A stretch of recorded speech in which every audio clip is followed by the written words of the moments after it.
આજની વાર્તા. એક રાજ્યમાં એક રાજા હતો. તેને 4 રાણી હતી. રાજાની પહેલી રાણી અણમાનીતી અને ન ગમતી. બીજી રાણી થોડીક સ્વાર્થી. ત્રીજી રાણી થોડી સુંદર. ચોથી રાણી ખૂબ ગમતી. એકવાર રાજા બીમાર પડ્યો. વૈદ, હકીમ, દોરા ધાગા બધું જ કર્યું, પણ કંઈ પરિણામ ન આવ્યું.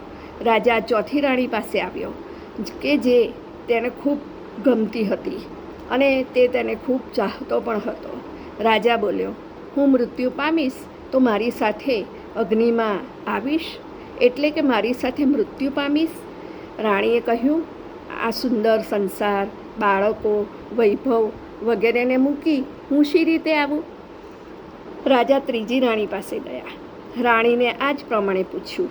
ત્રીજી રાણી બોલી, હું તો યુવાન છું, હું સુંદર પણ છું, કોઈ યુવાન રાજા સાથે લગ્ન કરી લઈશ. રાજા જવાબ સાંભળી ખૂબ દુઃખી બન્યા. હવે રાજા બીજી રાણી પાસે આવ્યા. તેને પણ આ જ પ્રમાણે પૂછ્યું. રાણી બોલી, તમારી માંદગીના સમાચાર જાણી મેં બીજા દેશના રાજાને પતિ તરીકે સ્વીકારવાનો નિર્ણય ક્યારનોય કરી લીધો છે, કારણ કે હું તો યુવાન છું.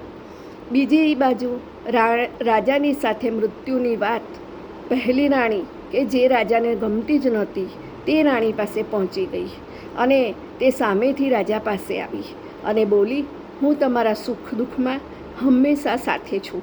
ભલે તમે મને સ્વીકારો કે ન સ્વીકારો, હું તમને ખૂબ પ્રેમ કરું છું. આ સાંભળી રાજા ખૂબ ડઘાઈ ગયો. મિત્રો, ચોથી રાણી તે આપણું શરીર, ત્રીજી રાણી તે આપણું બાહ્ય શરીર, બીજી રાણી તે આપણો પૈસો અને સંપત્તિ, પહેલી રાણી તે આપણો અજર અમર આત્મા. આપણું શરીર શણગાર, અહંકાર, વિદ્વતા વગેરેને શોભે છે, પણ રોગ આવે ત્યારે શરીર વ્યક્તિને છોડી દે છે. બધા કહેતા ફરે છે કે ભાઈ શરીર સાથ આપતું નથી, આ ઘડપણ આવ્યું, હવે અમારું શરીર મને સાથ આપતું નથી.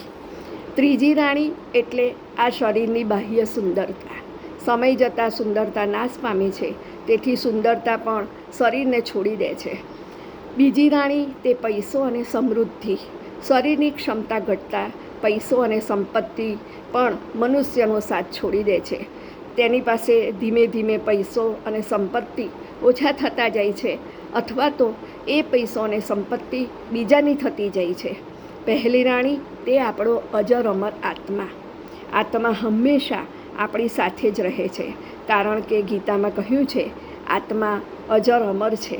મનુષ્યના જન્મથી મરણ સુધીની સફરમાં જેની સાથે મનુષ્ય જોડાઈ રહે છે તે છે આત્મા.